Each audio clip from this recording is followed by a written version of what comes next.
Hi, everyone. Welcome back to the Joy Project. I'm your host, Christa Avampato, and I'm so glad that you're with us, spending time with us today. And we have such a delicious treat. One of my very nearest and dearest friends, who, like Ashley Sumrek, who has also been on this podcast, saved my life, literally. And I'm very, very grateful for her. And I am here because of her. So I am so happy to introduce you to my dear, dear friend, Vicki Eastus. Vicki, welcome to the Joy Project.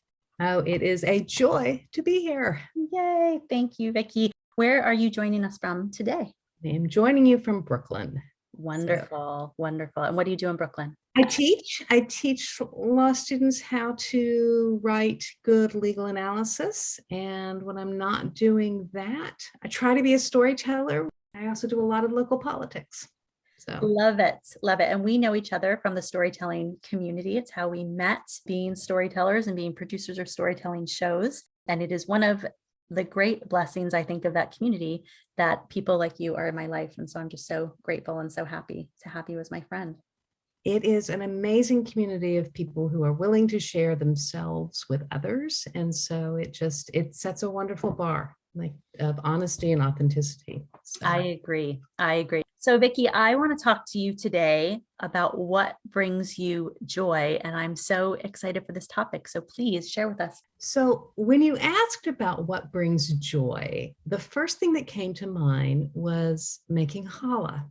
As I thought about it more, I realized that I wasn't interpreting joy as one of those once in a lifetime moments, or the joy of when a baby is born or something like that. Making challah isn't always a weekly thing for me, but sometimes I go on jags where it's a weekly thing. And I will confess, there's a ball of challah dough trying to rise right now in my kitchen. Because I thought, well, if I'm going to talk about challah, I should be making challah. Yes. But it is something that it's a multi-stepped process, and every step has a different emotional resonance for me. And it starts with it's a bit of a miracle. You start with yeast, right? Mm-hmm. And put a little bit I do mine with sugar. Some people use honey, a little sugar, a little water, and it blooms and it grows and it's alive. Mm-hmm. And I didn't make challah. I was terrified of making challah because it was hard. Yeast bread must be hard. Two things inspired me to actually do it. One of them is a friend who was also terrified by making challah. And she's a very brave woman. She has 6 children. And she started She started posting on Facebook every Friday videos of her 5-year-old helping her make challah. And I was like, well, if a 5-year-old can make challah, I can make challah. And I realized I didn't have anyone in my life. My mother was not a baker. My grandmother was not a baker. I'm married into a Jewish family. I'm not Jewish, but I do have a daughter. And it was my daughter who taught me how to make challah, who is Jewish and is a baker. So that's the first level of joy for me, is it's something that my daughter taught me how to do. She was living with us for a while during the pandemic, and my husband became a sourdough baker, and I was like, well, let's try challah. And so she taught me how to do it. And then we were we combined 3 different recipes, and we have our own recipe now. So that's one level. It's my adult daughter is a good enough friend and to teach me how to do this. Mm-hmm. That's another level of it. And then there's a tradition when you need challah to say prayers. And I am not someone who says prayers, but there's 5 to 10 minutes where you're stretching the gluten and you're kneading the challah. And especially if I'm making it for someone, or if there's something going on in my life, for those 5 to 10 minutes, I find myself really focusing on that person who needs attention. And while smelling the wonderful smell of the yeasty dough and feeling the dough, and it's just this all of your senses combined moment of great, you have to be present. You can't do this as I can't. I suppose I could listen to a podcast or something, but I don't. I just focus on being present with the dough. Mm-hmm. And then, it grows. And today, apparently not as much as other days, but, I'll just let it grow a little longer, give it its own time. So there's also learning that, sometimes you just have to be patient with it. Then you get to braid. And that's the first time you do that, it's super intimidating because the dough is kind of weird. It springs back and you try to stretch it out. And it's like, okay, I'll make this will be about 15 inches long. And suddenly it's about 8 inches long. And you're trying to figure out, well, how do you do this? And then you realize you can shape it into all kinds of creative shapes. And it doesn't have to be a braided loaf. You can make a loaf, you can make, there's a tradition at Rosh Hashanah, at the Jewish New Year, to make a circle loaf. So that's actually just a lot of fun. And then it rises again. And then you bake it and your house smells phenomenal. And then you eat it and it's gone so quickly. But every stage has its different component to it. And they're all very simple. But it's a really wonderful gift I've given myself, a tradition of spending time most weeks doing this. I love that. And I've been a recipient of your challah, which was delicious. And I can absolutely attest to the fact that I think it lasted maybe 2 days in my house, and I live alone and my dog does not eat bread. So it was definitely all me eating it. And it was so delicious, and it was filled with love and was filled with attention. And it is by far my, as someone who's a great lover of bread and a bread baker, I love challah more than anything. And I have not attempted it either. And so it's so interesting that, you coming from a traditional, from a different cultural background and marrying into a Jewish family, and challah being very much a part of the Jewish culture and Jewish religion. And I'm also not Jewish, but I have lots and lots of Jewish friends. I went to a mostly Jewish university and I have never attempted to make it myself. And now I'm actually really inspired to give it a shot. What was your first challah loaf like that you made with your daughter? Do you remember? It was good. I think back to it now and I realized that we probably didn't need it quite long enough, but it was good. And we have pictures of, we were very carefully lifting it from the baking mat onto the cookie sheet to bake it. And it's like, both of us are like really looking terrified that it's going to break. And now I just kind of one hand it, slop it on. And the image I have that gives me the courage is a traditional Orthodox Jewish woman with a house full of kids. Probably, go back in time. So her house is not temperature sensitive, right? It's not central air or heat. She's juggling 1,001 things, cooking on who knows what kind of oven. Yes. Yet she's turning out challah. Yes. And once you realize that, wait, this has to be sort of forgiving, it takes a lot of the fear out of it. Yes, I love that. I love that. Vicki, we are also both avid fans of history. And I'm wondering, do you know anything about the history of challah, how it started, what it represents in Jewish culture? Well, the different shapes of loaves, there are a few traditions that you do make a circle loaf at the New Year because of the no beginning, no end. So it's a traditional shape. There is a tradition of breaking off a piece of challah and burning it. And one of my pandemic things was even though I've spent the last 30 years very, very adjacent to the Jewish community, well, very much part of the Jewish community without being Jewish myself, I took a 20-week introduction to Judaism course. Yeah, it was great. There were about, 10 of us maybe online every week.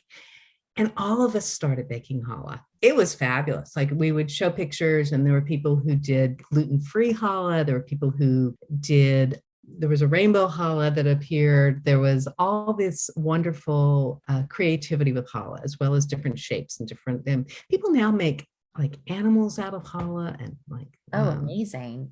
Yeah, like there's this amazing, and now I'm like, ooh, I think I want to try that. But like these phenomenal octopus-shaped challahs. That would be great with the like tentacles sort of flowing out of the main loaf of challah. Oh, I love it. Can it be flavored also? Can you flavor challah? You can. And you can take a challah dough and sort of split it and put chocolate in it and braid it a little bit thinly, and you have a form of babka. Oh, that sounds Um, delicious. Oh, I love that um, idea. there's a lot, you can definitely mix in fruits or nut, raisins, things like that. Most people like the first thing you learn to do is, oh, sprinkle things on top, poppy Mhm. seeds or sesame seeds, or, the everything spice, Mm. za'atar. I tend to be pretty traditional about it, but yeah, you can flavor them. I mean, it's basically a brioche dough. So it's very forgiving and it's very flexible, but it's also rooted in this tradition. And even though it's not 100% my tradition, there are times when I'm, kneading the challah that I really am thinking of. I don't know if you read the books All of a Kind Family, about Mhm. Jewish families in the Lower East Side, wonderful Yes. children's series. But thinking about, those women and their Yes. families and just feeling, I mean, connected, I don't know, but a link. Yes. Uh, And I think food in general does that, right? Like when we make someone's recipe, when we make a family recipe, there are certainly, my family's Italian, and I would not say that we come from a line of people who are phenomenal bakers or phenomenal cooks. Like we're functional. We're functional cooks and functional yeah, bakers. But my grandmother made this like very, very simple apple cake. And it's quite possible that it came from a box. I'm not really sure. It was just good old yellow cake with cinnamon apples on the top. And she made it in like a round bundt pan. And we would go there once a month to West Hartford, Connecticut to see her. And it would always be up in the Tupperware on top of the fridge when we got there. It was always there. It's interesting. Sometimes like I will make a version of that cake. And my grandmother's been gone now, goodness, 22 years. And I have her picture, her beautiful picture when she was a teenager in my house. And when I make that cake, I swear to you, she is sitting next to me. right. Like, and she's right there in that cake. And I think food can do that. And whether it's someone that we love and is dear and has passed on, or like you said, like these families, the Lower East Side was a traditionally Jewish neighborhood for a long, long time in New York, and still is in many ways, as is the Upper West Side, as are parts of Brooklyn. And I think when we make those types of recipes, you think about, oh yes, all of these people who are making challah all these years in this city. Mhm. Exactly. And the great thing about challah is I usually do make it on Friday just because it works with my schedule, but there's also a tradition of having it ready for Shabbat dinner. And it's Yes. one of the things that we started doing during pandemic, because not like we were going places. Yeah. Well, let's make Friday night dinner special. We started doing that just, and not, I mean, a little bit from connecting more with religion, but also just establishing traditions. And yeah, food and family traditions, like that's every Thanksgiving, my cousins and I are trying via email, and you'd think we'd have it by now. What exactly did my grandmother do in her stuffing? Like what was, and she called it dressing because she didn't put it inside. That's right. But what was in grandma's dressing? Yeah, because you're trying to recapture that flavor and that smell that Yes. transports you back to people you love.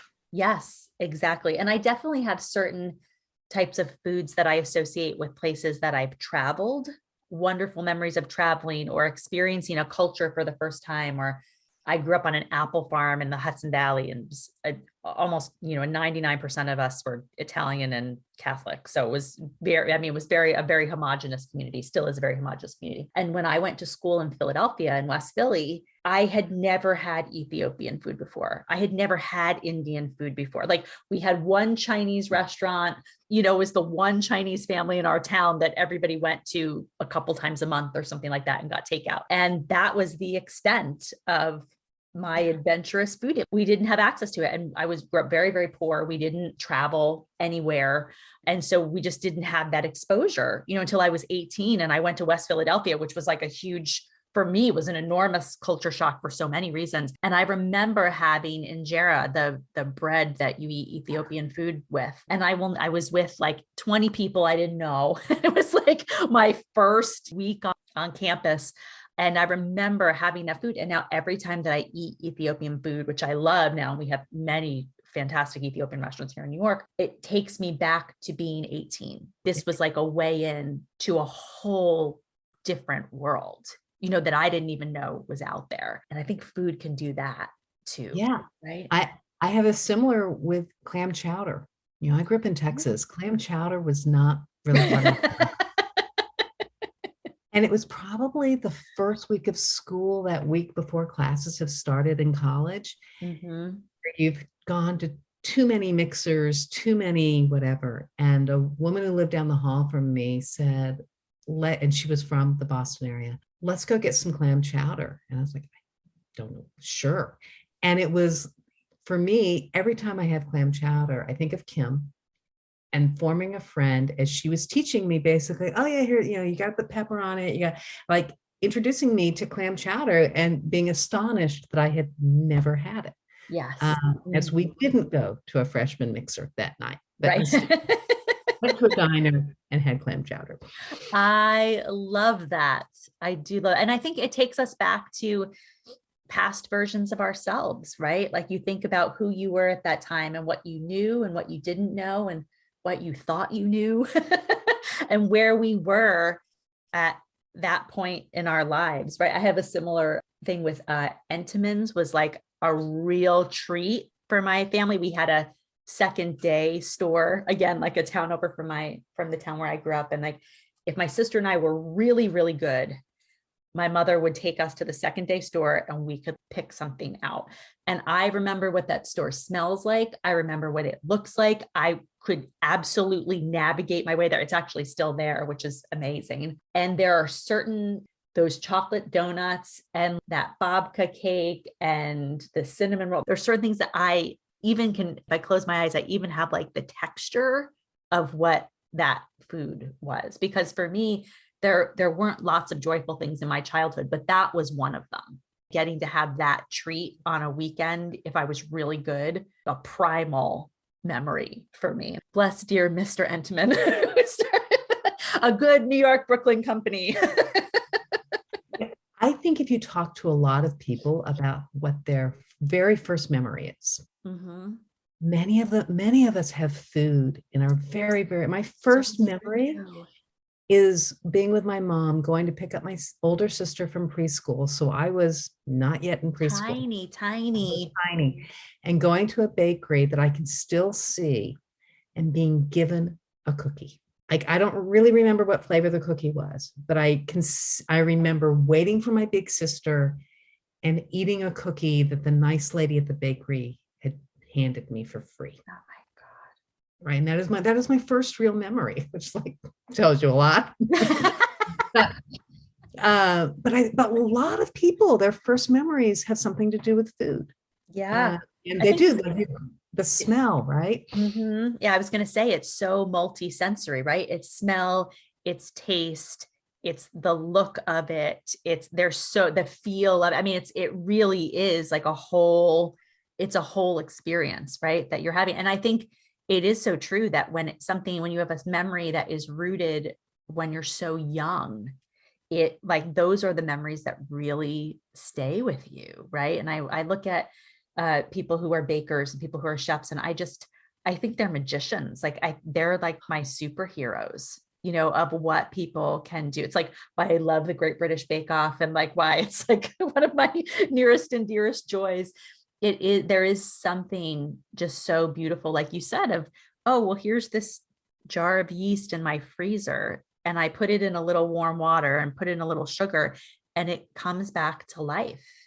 And I feel like it's such a great metaphor kind of for where we are, right, at this point in our world, right, of trying to come back to life when we've been dormant. And nature does that. We have so many examples in nature. Moss is an example where moss can look like it's dead and desiccated, and you put a little water on it, right, and it comes back. And I'm like, oh, what's our water? What's our story about coming back to life? And food is also, I mean, one of my heroes right now is Jose Andre. Oh, God. Feeding the world. And it's just, here's this master chef who can make the most exquisite, multi-layered meals. And what he's doing with his life right now is going to war-torn, disaster-torn areas and just getting hot, good food into people. Yes. just because food is love and food is sustenance. And there's just so many levels on which this is all so interconnected, right? That we Yes. all, because it is from our memories to it's an absolute need, right? Yes. The work that Jose Andres is doing with World Central Kitchen and that whole mission of that organization. I mean, they were here in New York when we had very long lines at food pantries. They are now in Poland. They are in Ukraine. They go to disaster areas where there are natural disasters, where there have been fires, and they feed everyone for free. And it's one of the things I think about in that. And imagine if you are a small child and you have fled Ukraine and you are in Poland right now and you are getting this meal, and there is no way that that meal is not going to become a core memory as an adult, right? And I just think that's going to be an incredible story, and food can do that. Vicki, this has been such a joy, one, to just talk to you because I love you and you're my friend. Also to talk about Challah and learn more about it and be inspired by it. And any day that I get to talk about my love for food and the history of food and the memory of food is a good one, especially with a very, very dear friend. So thank you so, so much for joining us on the Joy Project. I hope you will come back the next time we can talk about the joy of local politics, which I would love to chat with you about. Trying to think if joy comes into that. But this has been a joy. And I look forward to breaking bread with you soon. Yes, I'm thinking, I'm going to have to invite myself over to Vicki's apartment in Brooklyn, and she's going to teach me how to make challah. I would love to. A lot of the other great thing when you're doing it with a friend is there's a lot of waiting. So there's a lot of time for a cup of tea and conversation. So. Love it. Two of my other favorite things I love, tea and conversation. Vicki, thank you so much for joining us on the Joy Project. I'm so glad that you were with us. Thanks for spending time with us. It was a pleasure. I was so inspired by Vicki that yesterday, after editing this episode, I popped into my kitchen and made my very first challah dough. It's gone through one rise, and so far it's looking great. It's in the fridge right now, rising overnight, and tomorrow we'll see how it bakes up. If, like me and Vicki, you love challah, you'll want to check out the Instagram account Challah Bake Off. The premise of this account is simple and beautiful: pictures, stories, and inspiration of challah, and the bakers who love it as much as we do. If you make challah and want to share your photo, post it on Insta and tag Challah Bake Off, or DM your photo to them to be featured. In this episode, I allude to the fact that Vicki and our friends Ashley from the Joy of Old Things episode and Edith from the Joy of Travel Planning saved my life. They were incredible supports for me during my breast cancer battle in 2020 and 2021, and literally picked me up at my apartment and rushed me to the emergency room when an allergic reaction to chemotherapy shut down my lungs. Vicki sat with me in the ER long into the night until she was sure I was okay. I'm here because of them, and I'll never be able to thank them enough for everything they've done for me. 2 years ago this week, I was diagnosed with early-stage breast cancer, and the anniversary happens to fall on Yom Kippur this year. As I needed the challah dough now in my fridge, I remembered Vicki's reflection on saying prayers while making challah. I meditated on how lucky I am, how grateful I am, to be healthy, to be here, to have friends like Vicki, Ashley, and Edith, and so many others who rose up to help me when I needed them most. I put my love for them into that bread. I put that same love into this podcast, my writing, and my daily living. It reminds me of that quote by Rumi that says, "Be a lamp, or a lifeboat, or a ladder. Help someone's soul heal. Walk out of your house like a shepherd." I'm grateful to have so many people who were lamps and lifeboats and ladders for me, and I hope I can be all those things to other people. Thanks for spending part of your day with me and with Joy Project. A big thank you to Vicki for sharing her joy of baking challah with all of us. You can find her on Twitter at Vicki Eastus and on Instagram at VEastus. You can find me on Twitter at Christa NYC, on Instagram at Christa Rose NYC, and through the website for this podcast, christaavampato.com/joyproject, where you can also find links to everything we talk about on the podcast, as well as show transcripts for each episode. Happy fall, everyone. I hope you're finding joy in some way every day. Take care of yourself and take care of those in your corner of the world. Have a joy-filled week, and I'll chat with you again in 2 weeks on Tuesday, October 18th, when I'm back with another episode of Joy Project.